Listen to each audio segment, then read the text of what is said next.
ನನಗೆ ರಾಷ್ಟ್ರ ನಿರ್ಮಾಣದಲ್ಲಿ ಮಾಧ್ಯಮಗಳ ಪಾತ್ರ ಅನ್ನೋದು ಈ ವರ್ಷದ ರಾಷ್ಟ್ರೀಯ ಪತ್ರಿಕಾ ದಿನಾಚರಣೆಯ ವಿಷಯ. ಇದು ಮುಖ್ಯ ಕೇಂದ್ರ ವಿಷಯ ಅಂತ ತಿಳಿದಾಗ ನನಗೊಂಚೂರು ಆಶ್ಚರ್ಯ ಆಯಿತು. ಯಾಕೆಂದರೆ ಮಾಧ್ಯಮ ಯಾವತ್ತೂ ಇದರಲ್ಲಿ ಭಾಗವಹಿಸಿರಲಿಲ್ಲ ರಾಷ್ಟ್ರ ನಿರ್ಮಾಣದಲ್ಲಿ, ಯಾವತ್ತು. ಹಾಗೆ ನೋಡಿದ್ರೆ ಭಾರತದಲ್ಲಿ ಪತ್ರಿಕೋದ್ಯಮ ಹುಟ್ಟಿದ್ದೇ ರಾಷ್ಟ್ರೀಯ ಚಳವಳಿಯ ಜೊತೆಗೆ. ಒಂದು ರಾಷ್ಟ್ರ ಭಾರತ, ಇದಕ್ಕೊಂದು ರಾಷ್ಟ್ರೀಯ ಚಳವಳಿ.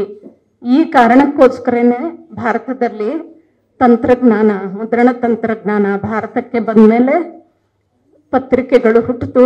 ಮತ್ತು ಪತ್ರಿಕಾ ರಂಗ ಪತ್ರಿಕೋದ್ಯಮ ಆಗಿರಲಿಲ್ಲ ಅವತ್ತು, ಅದು ಪತ್ರಿಕಾ ರಂಗ ಆಗಿತ್ತು. ಪತ್ರಿಕೆಗಳಿಗೆ ಮುಖ್ಯವಾದ ಜವಾಬ್ದಾರಿ ಇತ್ತು. ಆ ಜವಾಬ್ದಾರಿಯ ನಿರ್ವಹಣೆಗೇನೆ ಪತ್ರಿಕೆಗಳು ಹುಟ್ಕೊಂಡ್ವು ಅನ್ನೋದು ನಮಗೆಲ್ರಿಗೂ ಗೊತ್ತು. ರಾಷ್ಟ್ರೀಯ ಚಳವಳಿಯ ಉದ್ದಕ್ಕೂ ಕೂಡ ಪತ್ರಿಕಾ ರಂಗದ ಪಾಲು ಮತ್ತು ರಾಷ್ಟ್ರೀಯ ಚಳವಳಿ ಗಟ್ಟಿಗೊಳ್ಳೋದಕ್ಕೆ, ಪ್ರಸಾರ ಆಗೋದಕ್ಕೆ ಮತ್ತು ಬ್ರಿಟಿಷರನ್ನ ಭಾರತದಿಂದ ಓಡಿಸೋದಕ್ಕೆ ಪತ್ರಿಕೆಗಳು ಎಂಥ ಮುಖ್ಯವಾದ ಪಾತ್ರ ವಹಿಸಿದೆ ಅನ್ನೋದನ್ನು ನಾವೆಲ್ಲರೂ ಕೂಡ ಈ ಕಳೆದ 180-200 ವರ್ಷಗಳ ಇತಿಹಾಸ ಓದ್ಬಿಟ್ರೆ ಗೊತ್ತಾಗೋಗುತ್ತೆ. ಹಂಗೆ ನೋಡಿದ್ರೆ ರಾಷ್ಟ್ರೀಯ ಚಳವಳಿ ಬಳಸ್ಕೊಂಡಷ್ಟು ಬಹಳ ಚೆನ್ನಾಗಿ ಪತ್ರಿಕಾ ರಂಗನ ನಾನು ಇನ್ಯಾವ ಚಳವಳಿಯಲ್ಲೂ ನೋಡಿಲ್ಲ. ಹಾಗೆ ನೋಡಿದ್ರೆ ರಾಷ್ಟ್ರೀಯ ಭಾವನೆಯನ್ನು ಮತ್ತು ದೇಶಕ್ಕೆ ಸ್ವಾತಂತ್ರ್ಯ ಬರಬೇಕು ಅನ್ನುವ ಉದ್ದೇಶನ ಪ್ರಸಾರ ಮಾಡೋದಕ್ಕೆ ಬಹಳ ಮುಖ್ಯವಾದ ಜವಾಬ್ದಾರಿಯಾಗಿತ್ತು. ಮತ್ತು ಪತ್ರಿಕಾ ರಂಗವನ್ನು ಎಲ್ಲರೂ ಚಳವಳಿನಲ್ಲಿ ಅದ್ಭುತವಾಗಿ ಬಳಸ್ಕೊಂಡ್ರು. ಅದರಿಂದನೇ ರಾಷ್ಟ್ರೀಯ ಚಳವಳಿಯ ಉದ್ದಕ್ಕೂ ಅನೇಕ ಭಾಷೆಗಳಲ್ಲಿ ಭಾರತದಲ್ಲಿ ಪತ್ರಿಕಾ ರಂಗ ಬೆಳೀತು. ಅನೇಕ ಪತ್ರಿಕೆಗಳು ಬೆಳಕಿಗೆ ಬಂದವು ಮತ್ತು ಜನ ಓದೋದಕ್ಕೆ ಆವಾಗ ವಿದ್ಯಾವಂತರ ಸಂಖ್ಯೆ ಎಷ್ಟಿತ್ತು ಅಂತ ನಮಗೆ ಗೊತ್ತು. ಆದರೂ ರಾಷ್ಟ್ರೀಯ ನಾಯಕರು ಓದುವ ಪತ್ರಿಕೆಗೆ ಅಷ್ಟೊಂದು ಮಹತ್ವ ಕೊಟ್ಟರು ಅನ್ನೋದನ್ನು ನಾವು ಮರೆಯೋಕ್ಕೆ ಸಾಧ್ಯನೇ ಇಲ್ಲ. ಅದರಿಂದ ರಾಷ್ಟ್ರ ನಿರ್ಮಾಣದಲ್ಲಿ ಮಾಧ್ಯಮದ ಪಾತ್ರ ಅನ್ನೋದು ಹೊಸದೇನೂ ಅಲ್ಲ. ನಿಜಕ್ಕೂ ನಾವು ಮತ್ತೆ ಮತ್ತೆ ಮತ್ತೆ ಜ್ಞಾಪಿಸ್ಕೊಳ್ಬೇಕಾದಂಥ ಒಂದು ಇನ್ಬಿಲ್ಟ್ ಆಗಿರುವ, ರಾಷ್ಟ್ರ ನಿರ್ಮಾಣದಲ್ಲಿ ಇನ್ಬಿಲ್ಟ್ ಆಗಿರುವ, ಇದನ್ನು ಅನೇಕರು ಪ್ರಸ್ತಾಪ ಮಾಡಿದ್ರು, ಇನ್ಬಿಲ್ಟ್ ಆಗಿರುವ ಒಂದು ಅತ್ಯಂತ ಮುಖ್ಯವಾದ ಸಾಮಾಜಿಕ ಜವಾಬ್ದಾರಿ. ಜನಾನ್ ಬಿಟ್ಟು, ದೇಶಾನ್ ಬಿಟ್ಟು, ಸಮಾಜನ ಬಿಟ್ಟು ಮತ್ತು ಇವುಗಳ ಉದ್ಧಾರ, ಇವುಗಳನ್ನು ಮುಂದೆ ಪ್ರಗತಿಗೆ ತರೋದನ್ನು ಬಿಟ್ಟು, ಹೇಳಿದ ಹಾಗೆ ಈಗಾಗಲೇ ಅನೇಕರು ಯಾವತ್ತೂ ಇದನ್ನು ಬಿಟ್ಟು ಪತ್ರಿಕೆ ಬೇರೆ ಯೋಚನೆನೇ ಮಾಡಿಲ್ಲ ಅಂತ ನಾನು ಅಂದ್ಕೊಳ್ಳೋದು. ಆಗ ಈಗ ಬೇಕಾದಷ್ಟು ಆ ಥರದ್ದು ಇದಾಗಿರ್ಬೋದು. ಆದರೆ ನೀವು ಯಾವ ಚಳವಳಿ, ರಾಷ್ಟ್ರೀಯ ಚಳವಳಿ ಬಹಳ ಮುಖ್ಯವಾಗಿ, ಮತ್ತು ಡಾಕ್ಟರ್ BR ಅಂಬೇಡ್ಕರ್ ಅವರು ಬಹಳ ಮುಖ್ಯವಾಗಿ ಅನೇಕ ಪತ್ರಿಕೆಗಳ ಮೂಲಕ ಏನಾಗಬೇಕು ನಮ್ಮ ರಾಷ್ಟ್ರದಲ್ಲಿ. ರಾಷ್ಟ್ರ ಅಂದರೆ ಈಗಾಗಲೇ ಸಚಿವರು ಹೇಳ್ದಂಗೆ ಬರೀ ಹೈವೇಗಳು, ದೊಡ್ಡ ದೊಡ್ಡ ಉದ್ಯಮಗಳು ಅಥವಾ ಭಾರಿ ದೊಡ್ಡ ಕಟ್ಟಡಗಳು ಇವಲ್ಲ.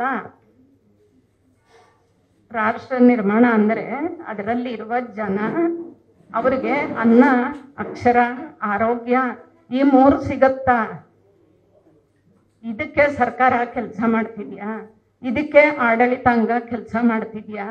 ಮತ್ತು ಈ ಒಂದು ಮುಖ್ಯ ಉದ್ದೇಶವನ್ನು ನ್ಯಾಯಾಂಗ ಎತ್ತಿ ಹಿಡಿತಿದ್ಯಾ?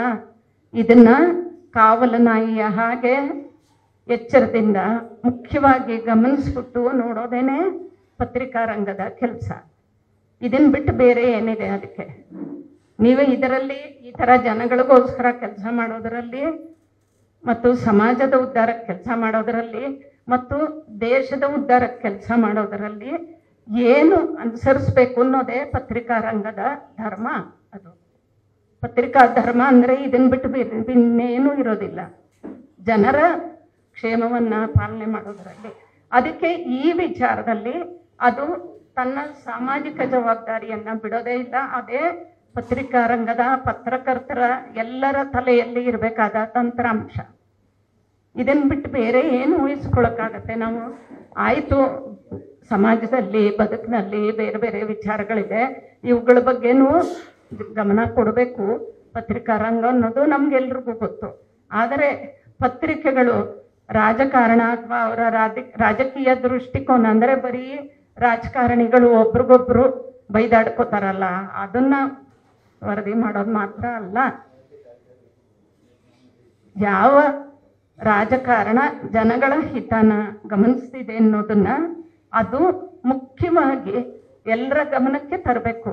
ಅದರಿಂದ ನಾನು ಅನ್ಕೊಳ್ಳೋದು, ಏನು ನಡೀತಿದೆಯೋ ನಡೀಲಿ, ರಾಜಕಾರಣಿಗಳಿಗೆ ಏನು ಬೇಕಾದರೂ ಮಾತಾಡ್ಕೊಳ್ಳಿ, ಯಾವ ರಾಜಕೀಯ ಪಕ್ಷ ಆದ್ರೇನು ನಮ್ಗೇನದು ಬೇಕಾಗಿಲ್ಲ ಅಂತ ಒಬ್ಬ ಪತ್ರಕರ್ತ ಇರಕ್ಕೆ ಸಾಧ್ಯ ಇಲ್ಲ. ಜರ್ನಲಿಸ್ಟ್ ಅಂದರೆ ಅವರು ಇನ್ಬಿಲ್ಟ್ ಆಗಿ ಆಕ್ಟಿವಿಸ್ಟ್ ಕೂಡ. ಇದರಲ್ಲಿ ನನಗೆ ದೃಢವಾದ ನಂಬಿಕೆ ಇದೆ. ಜರ್ನಲಿಸ್ಟ್ ಅಂದರೆ ಒಬ್ಬ ಆಕ್ಟಿವಿಸ್ಟ್ ಕೂಡ, ಇದರಲ್ಲಿ ನನಗೆ ನಂಬಿಕೆ ಇದೆ. ಯಾಕೆಂದರೆ ಅವರು ಸಮಾಜನ, ಜನನ ಅದನ್ನು ನೋಡಬೇಕು. ಬರೀ ನಾವು ಏನು ಬೇಕೋ ಅದನ್ನು ಬರ್ಕೋತೀವಿ, ಏನು ನಡೀತಿದೆಯೋ ಅದನ್ನು ನಾವು ರಿಪೋರ್ಟ್ ಮಾಡಿಕೊಂಡು ಅಥವಾ ಅದ್ರ ಬಗ್ಗೆ ಬರ್ಕೊಂಡಿರ್ತೀವಿ ಅಂತಲ್ಲ. ಆಕ್ಟಿವಿಸ್ಟ್ ಕೂಡ ಒಬ್ಬ ಜರ್ನಲಿಸ್ಟು. ಅದನ್ನು ಅನೇಕರು ಒಪ್ಪದೇ ಇರಬಹುದು, ನಾನು ಪ್ರಶ್ನೆ ಮಾಡಲ್ಲ. ಅವರ ಅಭಿಪ್ರಾಯಕ್ಕೆ, ಆ ಥರ ಅಂದ್ಕೊಳ್ಳೋರ ಅಭಿಪ್ರಾಯಕ್ಕೆ ನನಗೆ ಗಮನ ಇದೆ. ಆದರೆ ನೀವು ಇದನ್ನು ಎಡ ಅಂತಾದರೂ ಅನ್ನಿ, ಬಲ ಅಂತಾದರೂ ಅನ್ನಿ, ಅಥವಾ ಅದು ಎಲ್ಲಿದೆಯೋ ನಡು ಅನ್ನೋದು ಯಾವುದಾದ್ರೂ ಒಂದು ವಿಚಾರದ ಬಗ್ಗೆ ನೀವು ಒಂದು ನಿಲುವು ತಗೋತೀರಾ, ಅಭಿಪ್ರಾಯ ತಗೋತೀರಾ ಅಂದರೆ ಅದು ಅದರ ಪರವಾಗಿರುತ್ತೆ ಅಥವಾ ಅದರ ವಿರುದ್ಧವಾಗಿರುತ್ತೆ. ಅದು ಜನರ ಪರವಾಗಿರುತ್ತೆ ಅಥವಾ ಜನಕ್ಕೆ ವಿರೋಧಿಯಾಗಿರುತ್ತೆ. ಇಷ್ಟೇ ಇರೋದಲ್ಲಿ.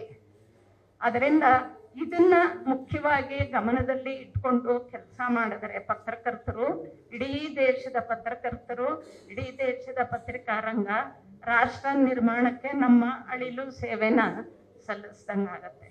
ಹೆಂಗ್ರಿ ಮರೆಯೋದು ನಾವು?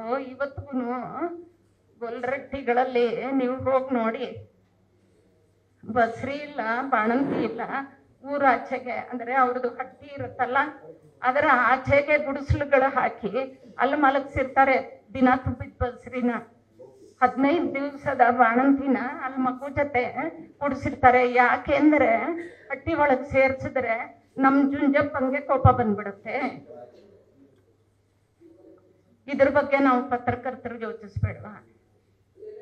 ಇವತ್ತಿಗೂ ಬೀದರಲ್ಲಿ, ಬಿಜಾಪುರದಲ್ಲಿ ಇಷ್ಟೆಲ್ಲ ಒಳ್ಳೆಯ ನೀರಿನ ವ್ಯವಸ್ಥೆ ಆಗಿದೆ ಅಂತ ಹೇಳಿದ್ರು, 4 ಮೈಲಿ ತಲೆ ಮೇಲೊಂದು, ಸೊಂಟದ ಮೇಲೊಂದು ಬಿಂದಿಗೆ ಇಟ್ಕೊಂಡು ಒಬ್ಬ ಹೆಂಗಸು ನಡೀತಾಳೆ. ಇದ್ರ ಬಗ್ಗೆ ನಾವೇನು ಯೋಚನೆ ಮಾಡೋದು ಬೇಡವಾ? ಇವತ್ತಿಗೂ ಅನೇಕ ಲಂಬಾಣಿ ತಾಂಡಗಳಲ್ಲಿ 7-8 ವರ್ಷದ ಹೆಣ್ಣು ಮಕ್ಕಳಿಗೆ ಕರಿಮಣಿ ಕಟ್ಟಿಸ್ಬಿಡ್ತಾರೆ. ಇದ್ರ ಬಗ್ಗೆ ನಮ್ಗೇನು ಅನ್ಸೋದು ಬೇಡವಾ? ಇದ್ರ ಬಗ್ಗೆ ಬರೆದು ಈ ಥರದ ಸಾಮಾಜಿಕ ಅನಿಷ್ಟಗಳ ನಿವಾರಣೆಗೆ ಉದ್ದಕ್ಕೂ ಪತ್ರಿಕೋದ್ಯಮ ರಾಷ್ಟ್ರೀಯ ಚಳವಳಿನಲ್ಲಿದ್ದು ಸಾಮಾಜಿಕ ಅನಿಷ್ಟಗಳ ಬಗ್ಗೆ ಹೇಳಿದೆ. ಇಲ್ಲದೇ ಇದ್ದರೆ ಸತಿ ಪದ್ಧತಿ ಆಗಲಿ, ಬಾಲ್ಯ ವಿವಾಹ ಆಗಲಿ, ಯಾಕೆ ಅವುಗಳನ್ನ ಬ್ಯಾನ್ ಮಾಡೋಕ್ಕಾಗ್ತಿತ್ತು? ಯಾಕೆಂದರೆ ಪತ್ರಿಕೋದ್ಯಮ ಅದರ ಬಗ್ಗೆ ಬರೆದಿದೆ. ಇದನ್ನು ನಾವು ಮರೆಯೋದು ಬೇಡ. ಇಂಥವುಗಳನ್ನು ನಾವು ಇಟ್ಕೊಳ್ಳೋಣ. ಇವತ್ತಿಗೂ ದೇವಸ್ಥಾನದ ಹತ್ತಿರ ಅಸ್ಪೃಶ್ಯರು ಸುಳಿದಾಡೋ ಹಾಗಿಲ್ಲ.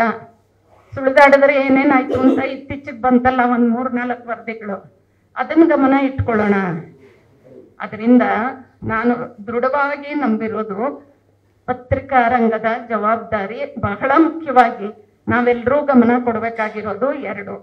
ನಮ್ಮ ಸಾಮಾಜಿಕ ವ್ಯವಸ್ಥೆಯ ಹುಳುಕುಗಳನ್ನು, ಅನಿಷ್ಟಗಳ ಬಗ್ಗೆ ಬರೆದು ಅವುಗಳ ನಿವಾರಣೆಗೆ ನಿರಂತರವಾಗಿ ನಾವು ಸರ್ಕಾರನ, ಆಡಳಿತಾಂಗನ ಮತ್ತು ನ್ಯಾಯಾಂಗನ ಒತ್ತಾಯಿಸಿ. ನಮಗೆ ಅನೇಕ ತೀರ್ಪುಗಳು ಇತ್ತೀಚೆಗೆ ಅತೃಪ್ತಿ ತಂದಿದೆ ಅಂತಲೇ ಹೇಳ್ಬೋದಲ್ಲ. ಖಂಡಿತ. ಯಾಕೆ ಅದ್ರ ಬಗ್ಗೆ ಬರಿಬಾರ್ದು? ಯಾಕೆ ಅದನ್ನು ಪ್ರಶ್ನೆ ಮಾಡಬಾರ್ದು? ಅದರಿಂದ ನಾವು ಸಾಮಾಜಿಕ ಅನಿಷ್ಟ ಇವತ್ತಿಗೂ ಇದೆ. ನಮ್ಮ ಸಾಮಾಜಿಕ ವ್ಯವಸ್ಥೆನಲ್ಲಿ ಎಲ್ರಿಗೂ ಒಂದು ಸಮಾನತೆ ಸಿಗ್ತಿಲ್ಲ. ಅದ್ರ ಬಗ್ಗೆ ಕೂಡ ನಾವು ಬರೀದೆ ಸುಮ್ಮನಿರಕ್ಕೆ ಸಾಧ್ಯ ಇಲ್ಲ. ನೀವೆಲ್ಲ ರಾಜಕೀಯ ಬೆಳವಣಿಗೆಗಳನ್ನು ಗಮನಿಸಿ, ಅದರಲ್ಲಿ ಒಟ್ಟು ಸಾಮಾಜಿಕ ಜವಾಬ್ದಾರಿ, ಸಾಮಾಜಿಕ ದೃಷ್ಟಿಕೋನ ಏನಿದೆ ಅನ್ನೋದನ್ನ ಗುರುತಿಸಿ ಬರಿಬೇಡವಾ? ನಾವು ಹೇಳಬೇಡವಾ? ನಾವು ಇದನ್ನು ಹೇಳಲೇಬೇಕು. ಸಾಮಾಜಿಕ ವ್ಯವಸ್ಥೆಯಲ್ಲಿ ಲೋಪದೋಷಗಳು ಮತ್ತು ಇದ್ರ ಜೊತೆಗೆ ಇವತ್ತಿಗೂ ನಮ್ಮ ಸಮಾಜದಲ್ಲಿ ಇರುವ ಗಂಡು ಹೆಣ್ಣಿನ ನಡುವಿನ ಅಸಮಾನತೆ. ಸಾಮಾಜಿಕ ವ್ಯವಸ್ಥೆ ಅಂದರೆ ಎಲ್ಲವೂ ಸರಿಯಾಗಿದ್ದರೆ ಮಾತ್ರ ಸಾಮಾಜಿಕ ವ್ಯವಸ್ಥೆ ಸರಿಯಾಗಿರುತ್ತೆ. ಇವತ್ತಿಗೂ ನಮ್ಮ ದೇಶದಲ್ಲಿ 25 ವರ್ಷದಿಂದ ಒಂದೇ ಸಮ ನಾವು ಮಾತಾಡಿದ್ವಿ ರಾಜಕಾರಣದಲ್ಲಿ, ರಾಜಕೀಯ ವ್ಯವಸ್ಥೆಯಲ್ಲಿ ಮೀಸಲಾತಿ ಬಂತ ಹೆಣ್ಮಕ್ಳಿಗೆ ಸಿಲ್ವರ್ ಜೂಬ್ಲಿ ಮಾಡಬೇಕು ಅಂತ ನಾನು ಹೇಳಿದೆ ಇತ್ತೀಚೆಗೆ. ಯಾವುದಕ್ಕೆ? ಮಸೂದೆ ಇನ್ನೂ ಅಲ್ಲೇ ಕೂತಿದೆ, ಅದ್ರ ಬಗ್ಗೆ ನಾವು ಮಾತಾಡೋದು ಬೇಡವಾ ಪತ್ರಕರ್ತರು? ಸಿಲ್ವರ್ ಜೂಬ್ಲಿ ಈಗ ಅದಕ್ಕೆ ಆಗೋಯ್ತು. ನಾನು 1997ರಲ್ಲಿ ಅದ್ರ ಬಗ್ಗೆ ಒಂದು ಬುಕ್ಲೆಟ್ ಬರೆದಿದ್ದೆ. ಇವತ್ತಿಗೂ ಅದರಲ್ಲಿ ಅಪ್ಡೇಟ್ ಮಾಡೋಕ್ಕೆ ಮತ್ತೆ ಮಸೂದೆ ಮಂಡನೆ ಆಗಿರೋದು ಅಂಥದ್ದು ಬಿಟ್ಟರೆ ಬೇರೆ ಏನೂ ಬೆಳವಣಿಗೆ ಆಗಿಲ್ಲ. ಇದ್ರ ಬಗ್ಗೆ ಮಾತಾಡೋದು ಬೇಡವಾ? ಸಮಾನತೆ ಅನ್ನೋದು ಎಲ್ಲದರಲ್ಲೂ ಇರಬೇಕು. ಎಷ್ಟು ಜನ ಇದ್ದಾರೆ ಇವತ್ತು ಸಂಸತ್ನಲ್ಲಿ ಮಹಿಳೆಯರು? ಎಷ್ಟು ಜನ ಇದ್ದಾರೆ ವಿಧಾನಸಭೆಗಳಲ್ಲಿ? ಎಷ್ಟು ಜನ ಇದ್ದಾರೆ? ಸದನದ ಸಮಿತಿಗಳು ಬೇಕಾದಷ್ಟು ಆಗತ್ತೆ. ಎಷ್ಟು ಜನ ಇದ್ದಾರೆ? ರಾಜಕೀಯ ಪಕ್ಷಗಳಲ್ಲಿ ನಾಳೆ ಚುನಾವಣೆ ಬರುತ್ತಲ್ಲ, ಎಷ್ಟು ಮಂದಿ ಹೆಣ್ಣು ಮಕ್ಕಳಿಗೆ ಟಿಕೆಟ್ ಸಿಗತ್ತೆ? ಮಾತಾಡೋದು ಬೇಡವಾ ನಾವು? ಇದ್ರ ಬಗ್ಗೆ ಮಾತಾಡಲೇಬೇಕು. ಅದರಿಂದ ನಾವು ಈ ಥರದ ಜೆಂಡರ್ ಪ್ಯಾರಿಟಿ ಮತ್ತು ಜೆಂಡರ್ ಈಕ್ವಾಲಿಟಿ ಎಲ್ಲ ಗಂಡು ಹೆಣ್ಣಿನ ನಡುವಿನ ಸಮಾನತೆಯ ವಿಷಯಗಳು ಯಾವುದು ಬೇಡ ರೀ. ಮಾಧ್ಯಮ ಅಕಾಡೆಮಿನಲ್ಲಿ ಹೊಸರಿಗೂ ಇಲ್ಲ, ಹೆಸರಿಗೂ ಇಲ್ಲ. ಹೆಂಗಸರು ಒಬ್ರು, ಹರ್ಷ ಅವರು ನಾನು ಹೇಳ್ತಿದ್ದೀನಿ, ವಾರ್ತಾ ಇಲ್ಲಕ್ಕೆ ಎಲ್ಲಿದ್ದಾರೆ? ನಾನೇ 41 ವರ್ಷದಿಂದ ಪತ್ರಿಕಾ ರಂಗದಲ್ಲಿ ಇದ್ದೀನಿ. ನನ್ನನ್ನು ಮಾಡಿ ನಾನೇನು ಕೇಳ್ತಿಲ್ಲ. ಆದರೆ 45-50 ವರ್ಷದಿಂದ ಕನ್ನಡ ಪತ್ರಿಕೋದ್ಯಮದಲ್ಲಿ ಮಹಿಳೆಯರು ಕೆಲಸ ಮಾಡಿದ್ದಾರೆ. ಯಾಕೆ ಮಾಧ್ಯಮ ಅಕಾಡೆಮಿನಲ್ಲಿ ಅದರ ಸದಸ್ಯರಲ್ಲಿ ಹೆಸರಿಗೂ ಇಲ್ಲ, ಒಬ್ಬ ಹೆಂಗಸು ಹೊಸರಿಗೂ ಇಲ್ಲ? ಕೇಳಬೇಡವಾ?